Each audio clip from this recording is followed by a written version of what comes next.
Welcome to the N1 Fitness Podcast. I'm your host, Marcus Sadu, and today we're going to be chatting about the stress and weight gain relationship. Now, a lot of folks have experienced a stressful time or life event and in turn packed on a few pounds or more than a few pounds. And similarly, plenty of folks have gone through similar life stressors and lost weight. So what exactly is going on here? How are some folks losing weight in response to stress while others are gaining weight when stressors ramp up in their lives? In order to parse this out effectively, we need to first identify what are the causative factors in weight gain and weight loss. Fortunately, the only answer to that question, when you really boil it down to brass tacks, is energy, aka calories. Much like your bank account, if you spend more money than you make, you're going to go into the red. On the other hand, if you make more than you spend, you're going to go into the green and build up your savings. The exact same concept applies to your body in regards to weight. If you expend more calories than you take in, you're going to lose weight. And if you expend fewer calories than you take in, you are going to gain weight. But how does stress tie in here? Stress itself does not contain energy, and therefore in a vacuum, stress cannot by definition cause weight gain or weight loss. However, our response to perceived stress can impact the energy in and energy out equation a lot.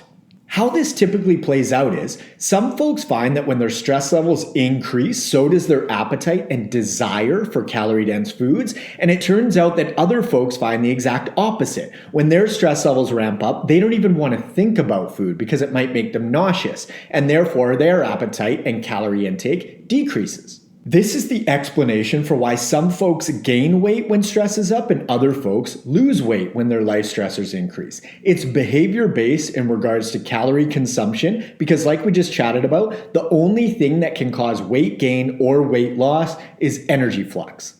Time, of course, plays a role because when stress levels increase, it's often coupled with more responsibility and therefore less time to do things like cook, go for walks, prioritize sleep, etc. But time doesn't contain energy either. So everything circles back in one way or another to energy intake and expenditure. Now, I'm going to gear this episode towards the folks that tend to gain weight when life stressors increase because that's the majority. So the question becomes, how do we maintain our healthful habits no matter what is going on externally, right? That's the most important question because if how we're looking, feeling, and performing is fully dependent on external factors, we're giving up our power. So let's look into taking it back. Let's say that you're working 40 hours per week, you're making the vast majority of your own meals, you're hitting 10,000 steps per day and sleeping 8 hours per night. You're killing it. And then all of a sudden your busy season at work kicks up and your hours increase from 40 per week to 60.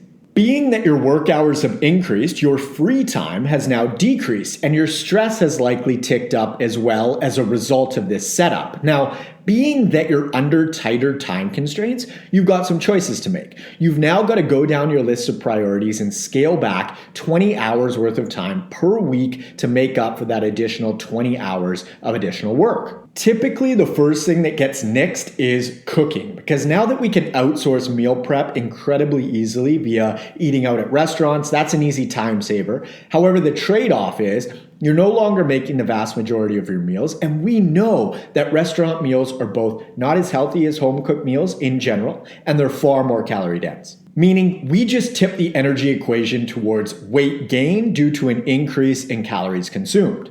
The second thing to go is most likely steps or workouts and or sleep. So in the case of steps or workouts, we've got less time dedicated towards moving, which by definition means more time sitting and sedentary, and therefore we tip the energy equation towards weight gain again.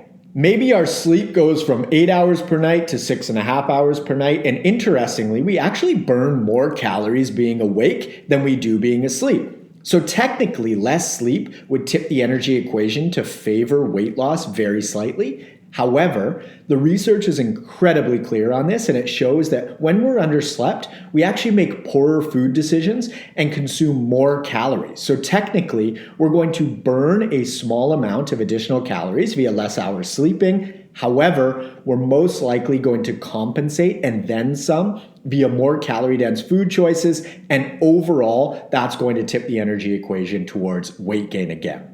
So, what caused weight gain in this situation? It's so easy to point the finger at stress. However, it was not stress because, again, stress doesn't contain any energy. However, how we respond to said stress or restricted time and how our habits and behavior change as a result can absolutely lead to weight gain. Now let's look at this same situation with a bit of a different approach, a compensatory approach that works with the change in your circumstances to the best of your ability. We mentioned that the first thing to get nixed when your work hours bumped up and stress increased was cooking. So instead of grabbing things on the go from restaurants, you decide that you're going to move to a batch cooking setup and make all of your own meals for the week on a Sunday so you don't actually tip the scale in the weight gain direction. You keep it the same because your eating habits are in fact the same.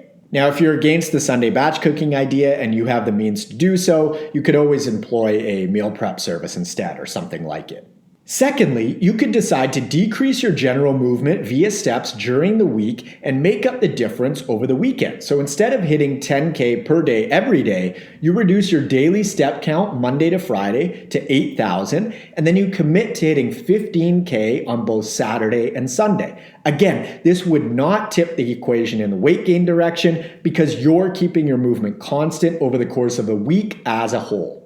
Lastly, you decide that you're going to watch one less show per night in order to continue to get your 8 hours of sleep on a nightly basis, which then has you feel better and make better food decisions in general, which again does not tip the energy equation towards weight gain, and you're going to feel and perform a lot better because you're getting the rest that you need.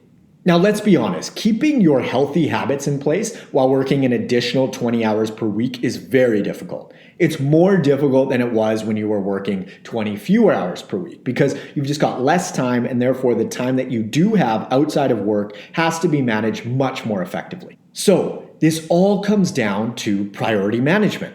The key idea here is instead of looking for reasons why you can't, look and implement ways in which you can. For example, if an unexpected stressor pops up, it's so easy to throw your hands up in the air and say, fuck it, I've got a great excuse now, everything is going to go to shit, versus looking at your situation, getting your priorities super straight, and then compromising where need be and making the best of your circumstances.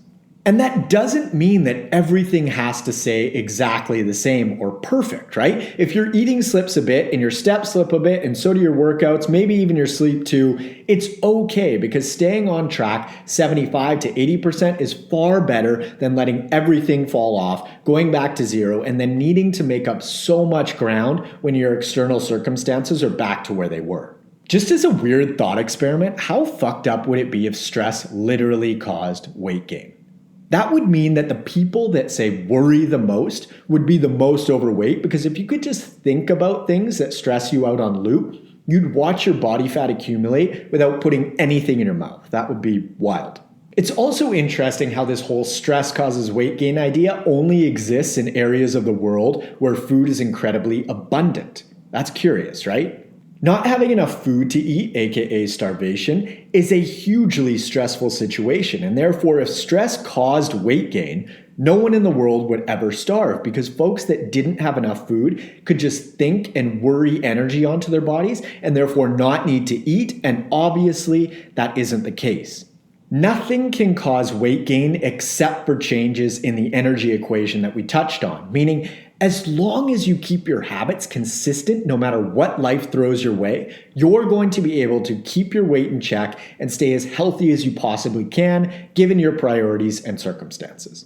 Is it tougher when your time is limited? You're feeling all sorts of uncomfortable feelings and life doesn't seem fair? Absolutely. But that doesn't mean that it's not possible.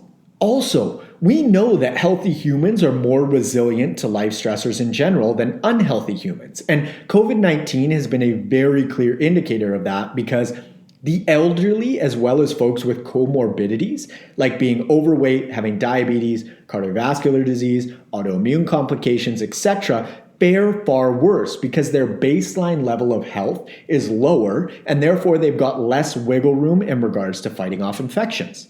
So what this means is, if you stay as healthy as possible while you're going through a stressful situation or time in your life, you're going to handle that situation so much better and so much more effectively. Also, you're not going to dig yourself into a hole that's going to be hard to get out of after that stressor settles, meaning it's way easier to keep up than it is to catch up.